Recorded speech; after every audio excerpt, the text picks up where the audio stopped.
سبز گنبد والے منظور دعا کرنا، جب وقت نظر آئے دیدار عطا کرنا۔ یہ حدیث جب میں نے خود پہلی دفعہ پڑھی تو میں بہت اپنے اندر مسکرایا، سمجھ لیجیے کہ واقعاً کیا ایک شخص نے مانگا رسول اللہ سے۔ سبحان اللہ۔ ایک شخص آیا رسول اللہ کے پاس اور آ کر یہ کہتا ہے کہ یا رسول اللہ صلی اللہ علیہ وآلہ وسلم، اللہم صلی علی محمد وعلی محمد، مجھے کوئی ایسا عمل بتائیں کہ اللہ مجھے دوست رکھے، لوگ مجھ سے محبت کریں، میری عمر بڑھ جائے، مال زیادہ ہو جائے، بدن میں صحت عطا ہو اور آپ کے ساتھ مشہور ہوں۔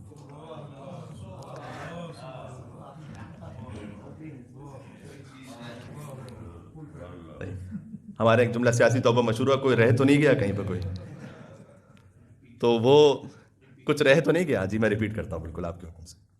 ایک شخص آیا، عربی پڑھتا اس کی، جاء رجل الی النبی صلی اللہ علیہ وآلہ وسلم، اللہم صلی علی محمد وعلی محمد، فقال علمنی عملا، حضور کے پاس وہ آیا اور کہا کہ آپ مجھے سکھلائیے ایک ایسا عمل، یحبنی اللہ، اللہ مجھ سے محبت کرے، ویحبنی المخلوقون، اس کے بندے بھی مجھ سے محبت کریں، ویثر اللہ مالی، اللہ میرا مال بھی بڑھا دے، ویصح بدنی، میرے بدن میں صحت بھی عطا کرے، ویطیل عمری، میری عمر بھی اضافہ کر دے، ویحشرنی معک، اور آپ کے ساتھ محشور کرے۔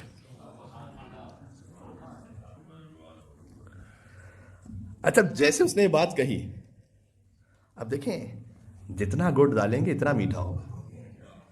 یہ تو خالی کوئی ایک تسبیح پڑھ لینے سے تو بات ہو نہیں جائے گی کہ میں خالی ایک جگہ بیٹھ کے تسبیح پڑھوں اور عصائے موسیٰ کی طرح ایک چیز پہری اور سب کچھ ہو گیا۔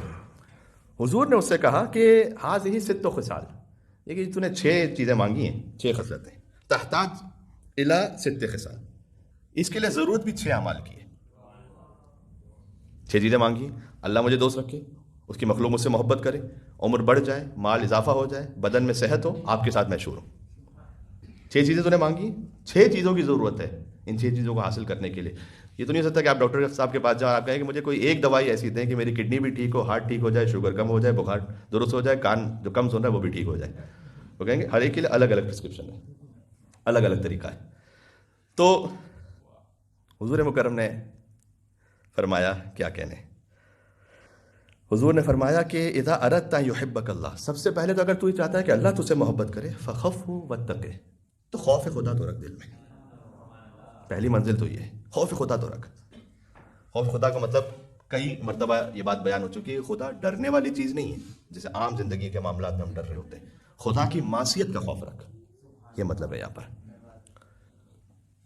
اور وَإِذَا أَرَدْتَ أَن يُحِبَّكَ الْمَخْلُوقُونَ، اور اگر تو چاہتا ہے کہ مخلوق بھی تجھ سے محبت کرے، بہت اہم ہے، کون نہیں چاہتا کہ لوگ مجھے چاہیں، فَأَحْسِنْ إِلَيْهِمْ، ایک تو ان پر احسان کر جس طرح سے ہو سکتا ہے، وَارْفَضْ مَا فِي أَيْدِيهِمْ، اور جو ان کے ہاتھوں میں ہے نا اس سے اپنے آپ کو دور کر لے۔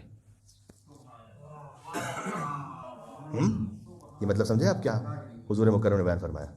جو ان کے ہاتھوں میں ہے اس سے اپنے آپ کو دور کر لے، یعنی وہ مطمئن رہے کہ یہ مجھ سے کچھ چھیننے نہیں والا، میری کسی شے پر اس کی نظر نہیں۔ ایک اور حدیث سنا دو اس کو کمپلیٹ کرنے سے پہلے، اس طرح سے ایک شخص آیا تھا حضور مکرم کے پاس، اس نے کہا تھا دلنی علی عمل، کوئی ایک عمل ایسا بتلائیے کہ اللہ بھی مجھ سے محبت کرے، لوگ بھی مجھ سے محبت کریں۔ اس میں خالی یہ 2 چیزیں تھیں۔ حضور نے فرمایا تو چاہتا ہے اللہ محبت کرے تو وہ جو دنیا ہے اس سے اپنے دل کو کاٹ لے، اللہ تجھ سے محبت کرے گا، اور تو چاہتا ہے کہ لوگ تجھ سے محبت کریں تو جو لوگوں کے ہاتھوں میں ہے اس سے اپنے آپ کو کاٹ لے، دور کر لے۔ تو جب کسی کو اطمینان ہو جائے کہ اس شخص سے میری عزت، آبرو، جان، مال، دنیا، معاملات، میرے تعلق سب محفوظ ہیں، خود بخود لوگ آپ سے محبت کریں، یہ تو بے ضرر انسان ہے، اس سے تو مجھے کوئی تکلیف ہی نہیں پہنچنے والی، کیوں میں اس سے محبت نہیں کروں گا؟ ٹھیک ہے، تو فرمایا کہ اللہ تم سے محبت کرے تو خوف خدا رکھو، دوسرا لوگ تم سے محبت کریں ان پر احسان کرو جتنا ہو سکتا ہے، ان کے ساتھ نیکی کرو، یہ مطلب احسان کرو ہے تو اللہ ہی کی طرف سے عطا کیا ہوا، ہم اللہ کی طرف سے عطا کیا اس نیکی کریں، اس مال کے ذریعے سے، اس اپنے الفاظ اچھے اخلاق کے ذریعے سے، اور جو ان کے ہاتھوں میں ہے انہیں اطمینان ہو جائے کہ اپنے آپ کو اس نے دور کر لیا اس سے، اس سے دور ہو جاؤ.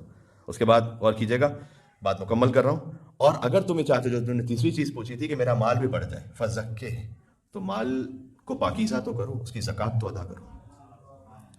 وَإِذَا أَرَدْتَ أَن يُصِحَّ اللَّهُ بَدَنَكَ, اور اگر تم چاہتے ہو کہ اللہ تمہارے بدن میں صحت بھی عطا کرے, فَأَكْثِرْ مِنَ الصَّدَقَةِ, تو صدقہ کثرت سے دیا کرو.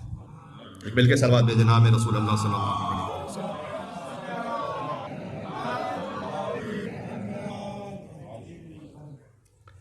اگر تم چاہتے ہو کہ بدن صحیح سالم رہے, صدقہ کثرت سے دو. اور اگر تم چاہتے ہو کہ عمر میں اضافہ ہو جائے, فصل ذوی ارحامک, تو جو تمہارے قریبی عزیز ہیں ان سے صلہ رحم کرو, اللہ عمر کو بڑھا دے گا. اور اگر تم چاہتے ہو کہ میرے ساتھ مشہور ہو, I think the most important one, وَإِذَا أَرَدْتَ أَن يَحْشُرَكَ اللَّهُ مَعِي, اگر تم چاہتے ہو کہ اللہ تمہیں میرے ساتھ مشہور کرے, فَأَطِلِ السُّجُودِ, تو سجدے طویل کیا کرو, سجدے طویل کیا کرو. بین ید اللہ الواحد القہار, اللہ سبحانہ و تعالیٰ کے سامنے طویل سجدے کیا کرو. سبحان اللہ. نماز میں بھی مطلوب ہے کہ سجدہ طویل کیا جائے.